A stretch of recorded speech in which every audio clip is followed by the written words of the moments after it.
솔로몬이 지은 전도서, 성경에 전도서가 있습니다. 전도서, 전도, 도를 전한다라는 의미의 전도서입니다. 이것은 솔로몬이 평생 인생을 살면서 보고 듣고 경험하고 또 때로는 연구하고 그렇게 해서 깨달은 이치를 전한다는 의미에서 전도서라는 그런 책을 쓰게 된 것입니다. 솔로몬은 이 땅에서 가장 지혜로운 사람으로 인정받습니다.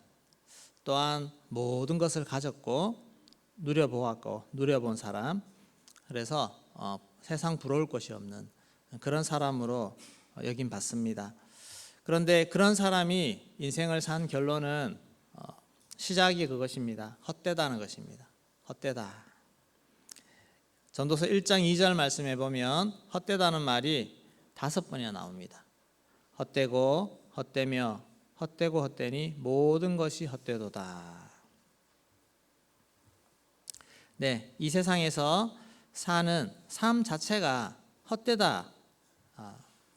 삶 자체가 헛되다 이것이 아니라 세상 사람들이 뭔가 있는 것처럼 생각하는 그런 것들을 추구하면서 살아가는 것들은 실상 헛된 것이라고 그렇게 말하는 것입니다. 우리가 은연중에 살고 내 인생의 목표라고 생각하고 달려가는 그런 길들이 헛된 길일 수 있다는 것을 우리에게 말씀해 주고 있는 것입니다.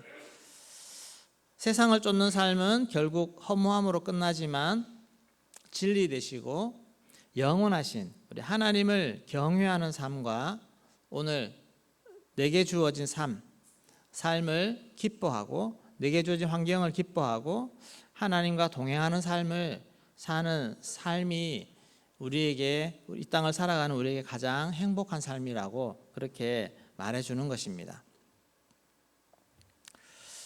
하나님을 경외하는 삶이라고 제목을 오늘 정해봤습니다. 하나님을 경외하는 삶을 사는 우리는 이 땅에서 피할 수 없이 하나님이 주시는 때를 살아야 됩니다.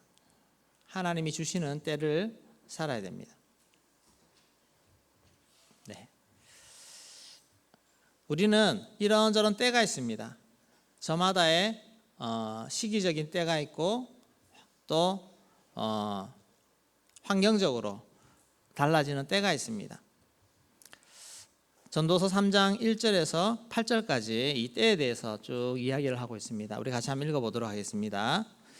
범사의 계연이 있고 천하 만사가 다 때가 있나니 날 때가 있고 죽을 때가 있으며 심을 때가 있고 심은 것을 뽑을 때가 있으며 죽일 때가 있고 치료할 때가 있으며 헐 때가 있고 세울 때가 있으며 울 때가 있고 웃을 때가 있으며 슬퍼할 때가 있고 춤출 때가 있으며 돌을 던져버릴 때가 있고 돌을 거둘 때가 있으며 안을 때가 있고 안고 있는 이를 멀리할 때가 있으며 찾을 때가 있고 잃을 때가 있으며 지킬 때가 있고 버릴 때가 있으며 찢을 때가 있고 꿰맬 때가 있으며 잠잠할 때가 있고 말할 때가 있으며 사랑할 때가 있고 미워할 때가 있으며 전쟁할 때가 있고 평화할 때가 있느니라. 아멘.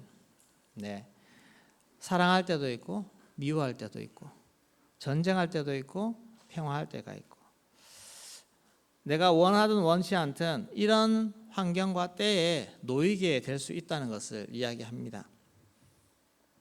지금 여러분들은 어떤 때를 살고 계십니까? 이런 때를 인정하셔야 됩니다. 내게 지금 주어진 환경과 상황을 거부할 수는 없습니다. 하나님이 우리의 모든 때를 주관하시기 때문에 그렇습니다. 자, 그러면 이 때는 어떤 성격이 있습니까? 모든 때가 아름답습니다. 우리의 모든 때가 아름답다는 것입니다. 이것이 확실한 진리입니다. 모든 때가 아름답습니다. 왜냐하면 하나님이 주관하고 계시는 시간이기 때문에 완벽한 것입니다. 11절 말씀에 하나님이 모든 것을 지으시되 때를 따라 아름답게 하셨고라고 되어 있습니다. 때를 따라 아름답게 하셨고 앞에 1절에서 10절, 8절까지 했던 그 모든 때 그 모든 때가 사람은 좋을 때가 있고 나쁘게 받을 때가 있지만 그러나 하나님 보시기에는 때를 따라 다 아름답게 하셨다라고 말씀하는 것입니다. 모든 사건, 모든 상황, 모든 환경을 하나님이 주관하고 계시다는 그런 말씀을 하는 것입니다. 우리에게는 언제나 좋은 때만 있지 않습니다. 또 좋은 상황만이 우리에게 좋은 것이 아닙니다. 우리는 때로는 어려운 상황, 나쁜 상황, 울어야 될 상황, 모든 상황들이 오히려 우리에게 유익할 수가 있다는 것입니다. 그렇게 하시는 이유가 있습니다. 그래야 우리는 영원을 사모하는 마음을 가질 수 있기 때문에 그렇습니다. 우리 세 번째는 영원을 사모하는 마음을 주셨습니다. 11절 중간에도 또 사람에게는 영원을 사모하는 마음을 주셨느니라. 영원을 사모하는 마음이 어떤 말일까요? 영원을 사모하는 마음. 이 땅에 피조물들 중에 유일하게 우리 사람들만이 이 영원을 사모하는 마음을 가질 수 있고 이해할 수가 있습니다. 삶과 죽음의 의미를 생각하고 또 우리 인생 그 너머에 있는 유한한 우리 인생 그 너머에 있는 영원한 것을 생각할 수 있다는 것입니다. 또 그것을 발견하기를 원한다는 것입니다. 영원한 가치, 초월적인 신의 존재에 대해서 인식할 수 있고 생각할 수 있는 존재가 바로 사람이라는 것입니다. 또 이 땅에서의 불완전한 삶이 영원을 사모하는 마음을 더 가지게 만듭니다. 그래서 우리 하나님은 우리에게 가장 좋은 것을 주시고 우리를 영원한 삶으로, 영원한 가치로 인도하시는 그런 은혜를 주시는 것입니다. 이 땅에 우리가 겪는 모든 희노애락 그 속에 다 이런 하나님의 뜻이 들어있다는 것을 우리는 기억을 해야 됩니다. 그래서 형통할 때도 있고 고난할 때도 있는 것입니다.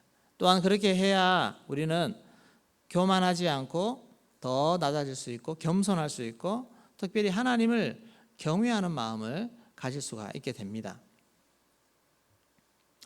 그리고 또 한 가지 하나님은 앞날을 알 수 없게 하셨습니다. 앞날을 절대 예측할 수 없고 속단할 수 없는 것을 하나님이 우리에게 주신 것입니다.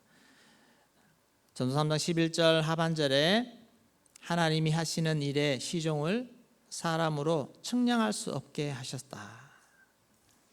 하나님이 이 일을 할 거야, 이렇게 할 거야, 저렇게 할 거야.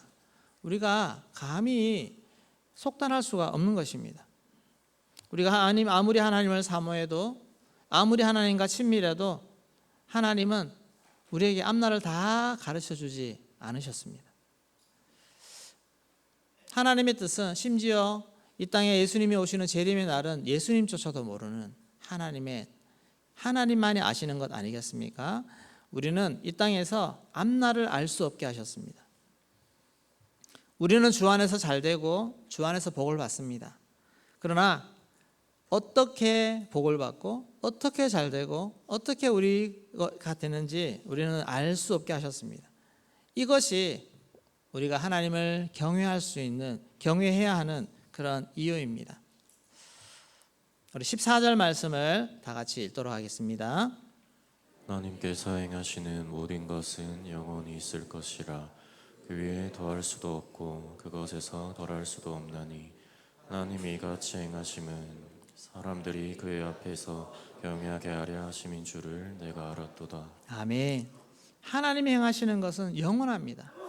완벽합니다. 하나님의 계획은 한번 계획하시면 사람이 거기에 더할 수도 없고 덜 뺄 수도 없고 바꿀 수도 없는 그런 하나님의 계획이 분명히 서 있습니다.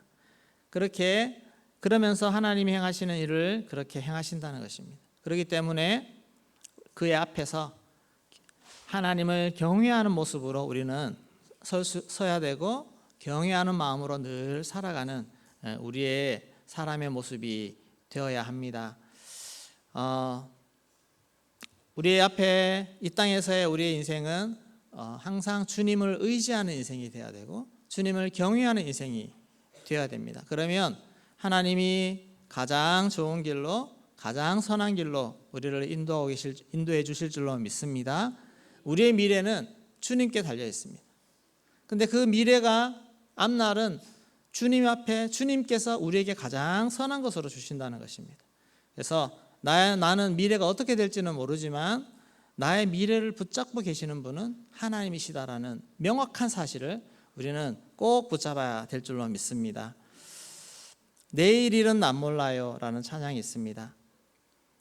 안희숙 사모님이 번안을 하신 곡입니다. 그리고 거기에 좀 더 개사를 해서 그렇게 만든 곡인데 원곡의 제목이 I know who holds tomorrow. 무엇입니까? 나는 미래를 붙잡고 계시는 분을 알고 있다는 것입니다. 나의 미래를 붙잡고 계시는 분, 그분을 내가 안다는 것입니다. 이 곡을 지은 분은 아이라 스탠필이라고 하는 미국의 저명한 찬양 사역자입니다. 많은 곡을 쓰시고 500곡 이상의 곡을 쓰시고 아주 유명한 그런 분이십니다. 이분은 어릴 적부터 음악적인 재능을 타고났습니다. 이 스탠필은 12살에 하나님을 만났습니다. 구원받았고 22살 때부터는 음악 사역으로 순회 사역을 하면서 말씀을 전하고 설교를 하고 그런 사역들을 했습니다. 그리고 결혼을 했습니다. 자녀도 낳고 참 행복할 줄 알았는데 아내하고 불화가 생기고 또 급기야 아내가 교통사고로 죽게 되는 그런 인생의 큰 시련을 맞게 되었습니다. 그런 가운데 시리하고 고통 가운데 하나님 앞에 기도하던 중에 문득 이 영감이 떠오르고 그래서 곡을 지어서 가사를 짓고 곡을 지어서 이렇게 낸 것이 이 곡입니다. 안희숙 사모님이 이 곡을 번안해서 가사를 지으면서 거기에 또한 그분의 삶이 그분의 경험과 그분의 삶이 다 녹아져 있는 그런 가사입니다.